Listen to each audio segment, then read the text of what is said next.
And we're back. All right.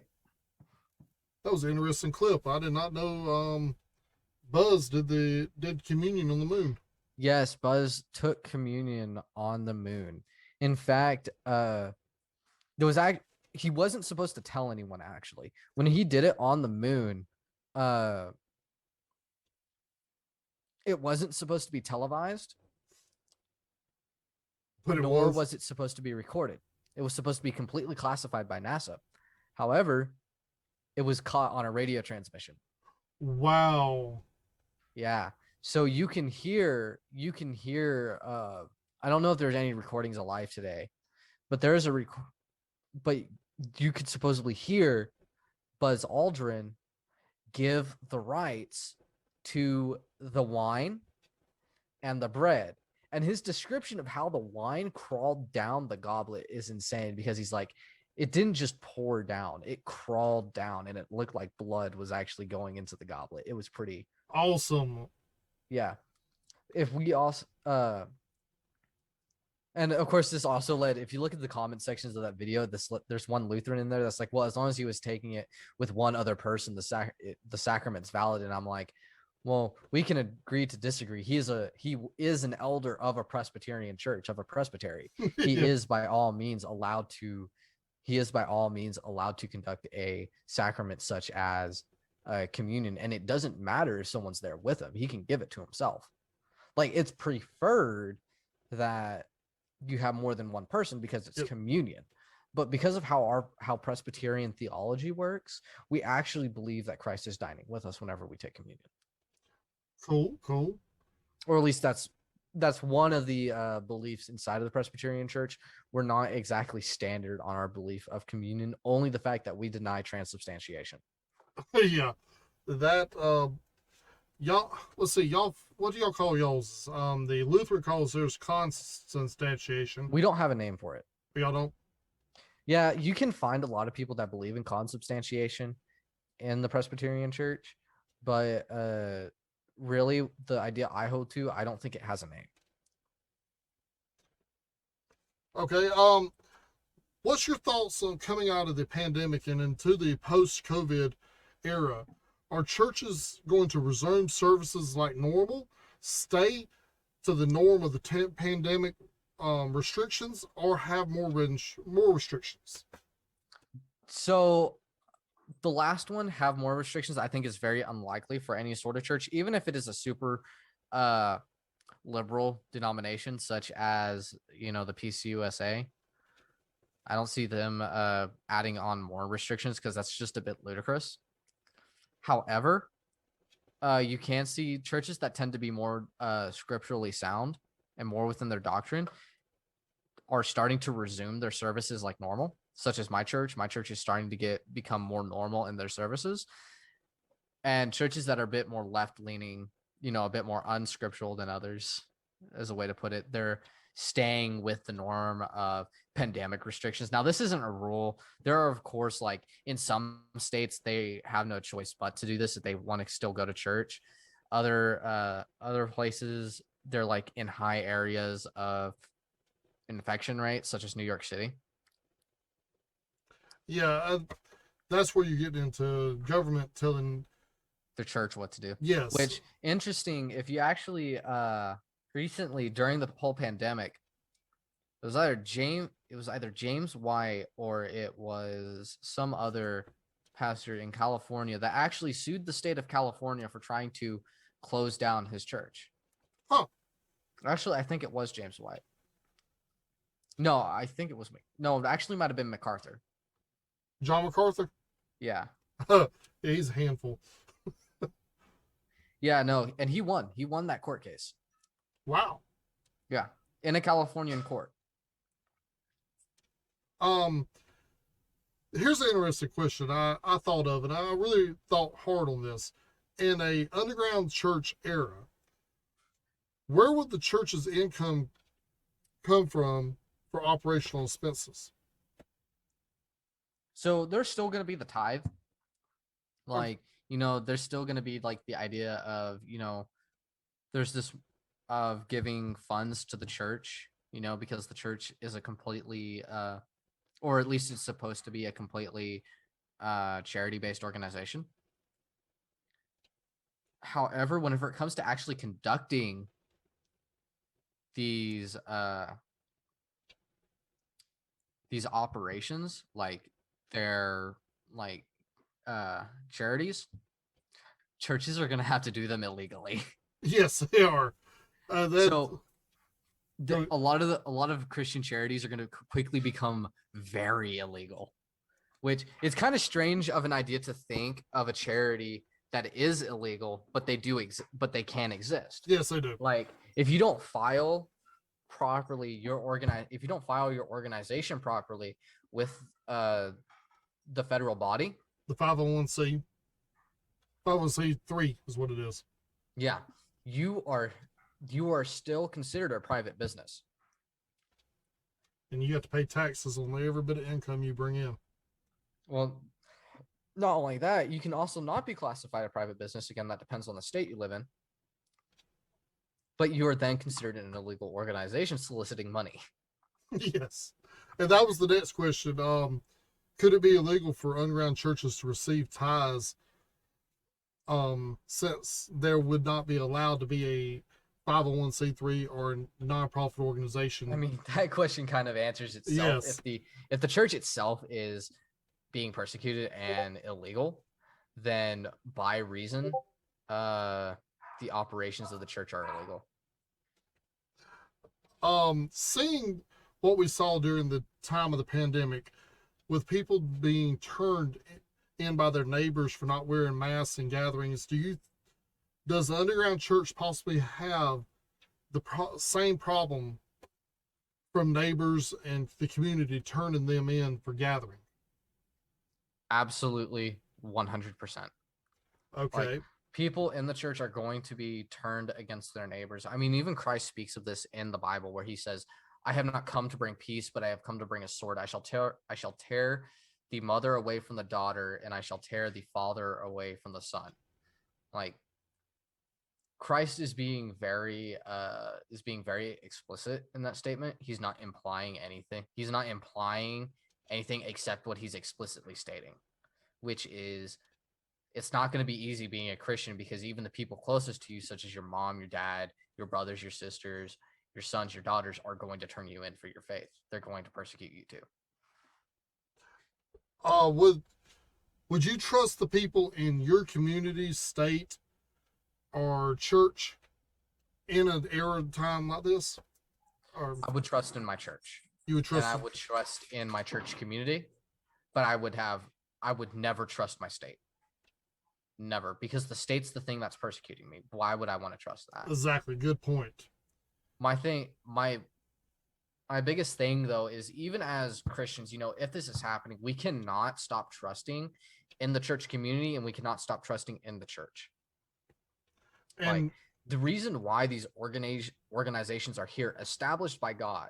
You gotta remember, every other organization is basically instituted by man, with the exception of two institutions: government and the church. The government is to be run by man, but to be limited in its run. And the church is to be run by the ordained priesthood, or the pastoral priesthood, or clergy. Yeah, the clergy. And is explicitly ruled by Christ and God. Well, God is Christ. Since churches provide a lot of counseling in today's times, is it possible to see mental health? Since churches provide a lot of counseling in today's times, is it possible to see mental health cases jump in statistics during a underground church society? Absolutely. Mental health cases are going to absolutely skyrocket. One thing that's actually super important to know, a lot of people that are very psychologically damaged or hurting spiritually depend on their faith. Like, they depend on it. Like, let's take one of the most devout Christians in the world, and what happens to their outlook on life once you remove Christ and the gospel. we become nihilistic and we become cynical. Like we don't really see any good in the world.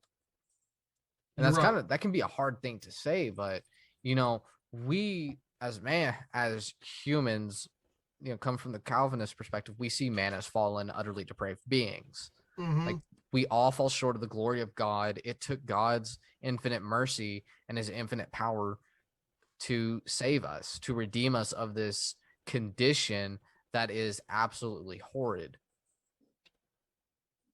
You're right. And I totally agree with you on that. And my main thing about this is I think we're going to, people being oppressed automatically go into depression. And if you don't have the places to choose to worship or even go socialize, a lot of people, I hate to use that word socialize, but a lot of people do use churches as a way to socialize with others, and you will have people's depression jump fast. I mean, we even seen this during the COVID era when a lot of churches were shut down for the first couple of months. People were getting depressed just staying at home, and suicide rates went up. Yeah. A lot of churches, a lot of Christian faiths say that you have to have an apostolic succession for someone to present sacrament. I personally do not see this tradition carrying over in the underground church area. What is your viewpoint?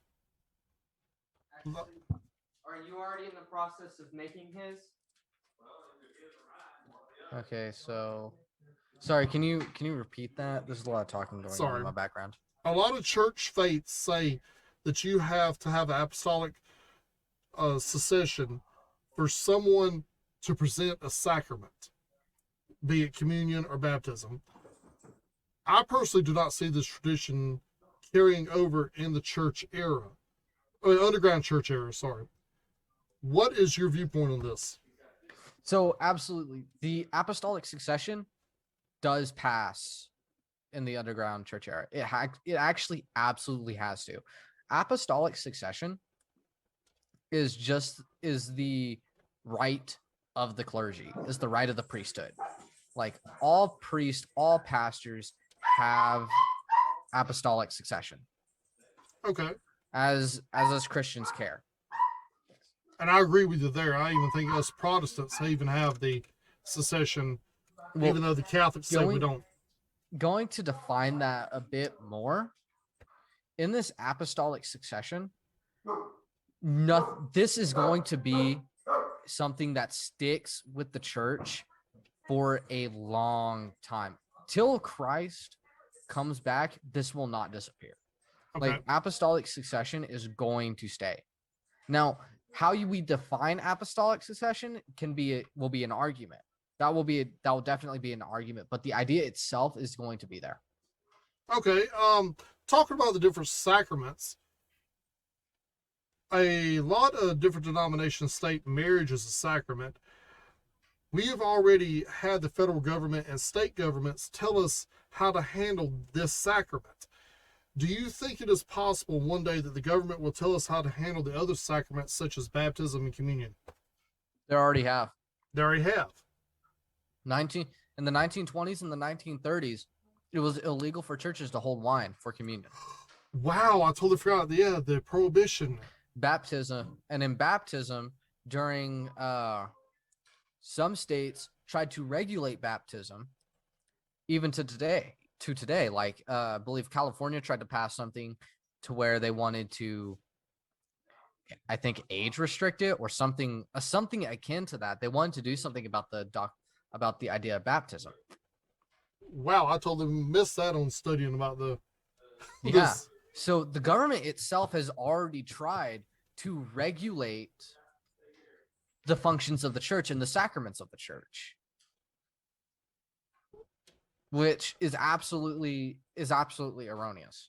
Yes, and it's disgusting. It is. I totally agree. And now when it comes to, I'm not gonna go into a political viewpoint on this whole thing about marriage, but I think a church needs to decide, not have the government tell them who they can marry. The church needs to decide that themselves. And if here being in America, and the First Amendment right of religion, freedom of religion. If a Buddhist wants to marry a dog and a human, that's their right. But don't force us Christians to follow something we're against. That's my opinion. Exactly. You even brought up earlier about Scotland trying to make Bibles illegal because it offends people. Is it very possible for someone to make, or is it very possible for Bibles to be made illegal in the U.S. today? Not unless the government wants a revolt on their hands. Yeah, I agree with you there. Like, so the government itself has already started trying to censorship certain books and certain aspects of what people believe and things like that through public censorship, through hate speech laws, and stuff like that. I don't see the Bible itself being regulated or made illegal in the United States just because of how important of a book it is. And we're still a country that's founded upon the ideas of freedom of thought and freedom of primarily what I want to call freedom of philosophy, where we are allowed to experience not just our own ideas but disagree with each other and study as we want. And that goes into what I also call the freedom of education. Not that education itself is free, but the fact that we are free to have education, that we can educate ourselves if we want. I believe that needs to be implemented. I never heard it put that way. The freedom of education, not education being free, but the freedom to educate yourself. I like that. I never heard it put that way. Is there a way to preserve Bibles for the churches today? In the modern sense, absolutely. We have Google Documents. We have Microsoft Word documents. We have the ability to write pen and paper if we have to. We have thousands upon thousands of different manuscripts that we utilize on the daily just to translate one page of the Bible to get an exact word for word replica. I mean, with the amount of information that's out there, the church would have no problem under any circumstance preserving the Bible. I agree with you. There's so many, even down here in South Alabama, numerous people have old houses, attics. I mean, even in Texas, they have attic storage sheds and stuff. You're talking about everyone having to go through every inch of land to make sure there's not a Bible. And the odds of that happening, you don't have the manpower for that. Well, just to make sure there's not a Bible. So there was actually a study done on like how many Bibles there are per American household. You're looking at getting rid of over more than 100 Bibles per like every 3 homes. And that's just like a ridiculous average, because you got to remember there are a lot of people who just collect these things. Don't necessarily read them, but they collect them, and they collect these early church documents. They collect these early church books. Like, it's not just, if you were to take, like, for example, just the church fathers themselves, you could remake almost the entirety of the New Testament. Wow. Just from quotes from the church fathers. You're right. So you can't just ban Bibles. You have to ban like pretty much everything about intellectual Christianity. Have you already started trying to go through these steps of preserving the Bible yourself personally? Biblical Hebrew. I'm reading Ignatius on the Incarnation. I am translating First John chapters 1-3. And I have an entire Reader's Greek New Testament. Cool. And I also have a book that I used to study Greek. The Greek is very interesting language. I've tried to learn it myself. It's a very oblong language. it does not go hand in hand with English that well, in my opinion. Do you think it is possible in the rise, or do you think it's possible that there'll be a rise in demonic and paranormal activities in the underground church Oh, era? no. Absolutely not. Satan's gonna want to make people think we're crazy. Okay. I never Like, I don't see there being a rise in paranormal activity or demonic activity outside the fact that you hear the occasional ghost story.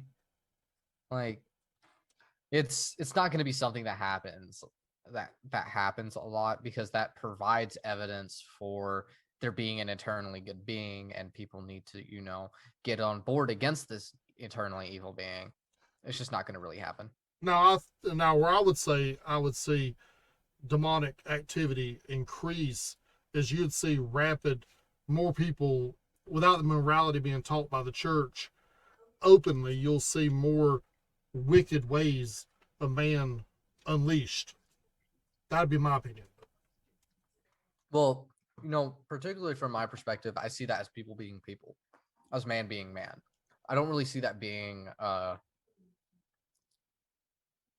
don't really see that as being, necessarily demonic activity on its own, because the biggest lie that was ever told, that Satan ever told to man, was the fact that he didn't exist. Yeah. Because if he doesn't exist, if he told them that he didn't exist, that means all their bad things are, if I don't exist, the big man upstairs doesn't exist, so you do what you want. Those people still did what they want of their own choice. Like, they themselves did it. They were tempted to do it, but that's all us people need. We just need a little push, and all of a sudden we're going off the deep end and we're jumping into the water full of alligators. Never heard it put that way. Do you think gifts of the Spirit, such as healing and prophecy, will have a place in the underground church, like it did during the times of Acts and stuff like that? No. This is under any understanding of this point in Christian history, at this point in Christian time, this is going to be the time when us Christians have to define ourselves on the absolute stance of logic, reason, and philosophy. Okay. Things such as the gifts of the Spirit, I'm a cessationist. I don't believe that they're around anymore. I do believe God can work through miracles, but prophecy and healing, not going to really happen, because frankly, the church has already been established. The kingdom of God has already been established. We're just waiting for our king. We're waiting for our rightful ruler to come. Yeah. So that's I don't believe these gifts will have a place to provide evidence for us being Christians. More so that it is going to be our perseverance that establishes us as a force in the world. Okay, we're going to be running to another break right quick. We will be right back. This kind of goes back to what is the root of the word Catholic. Catholic in Latin or Greek means universal. All right? So when the saints pre-split were calling themselves Catholics, they never really were calling themselves Roman Catholics or Orthodox Catholics. They were calling themselves Christian Catholics, which means they're part of the universal church in Christ. Really, what Roman Catholics are doing is asserting their position as the historical Catholic Church. However, that simply just doesn't really go right with how the saints were portraying themselves. Mainly because the saints never portrayed themselves with a split in the church. They always presented themselves as a unified church body, even though they had disagreements. This is kind of how us Protestants see the church, as we're all under Christ, not under a building. Beyond the internal critique, for that part, I would compare that to my moral system, which is that of the well-being of others. Let's get ready to rumble! On the next episode of SmackDown, Atheism vs. Christianity, we're going to have a formal debate about the necessity of objective morality. In the Christian corner, we have Pointless Thorns arguing that God is necessary for objective morality. In the atheist corner, we have Atheist Jesus arguing that God is not necessary for objective morality. And in the middle, as the moderator, we have Noel, the Buck Rogers 298. So when is this debate going to happen? Mark it down on your calendars. It's going to be Saturday, April 3rd, 6 p.m. Central Standard Time. See you there.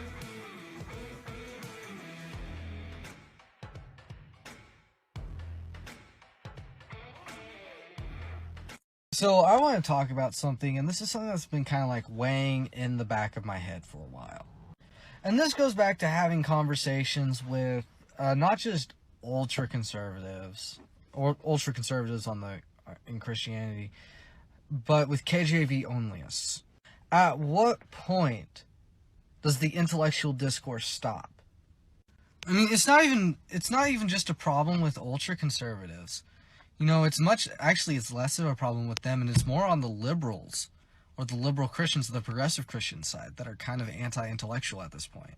But I digress. If we go to Titus, chapter 1, verses 5 through 16, we see the qualifications for elders, and that states that they have to be very logical in their pursuit. We can also go to chapter 2, verses 1 through 2, and it literally says, be sober-minded, be logical. When did we stop using reason?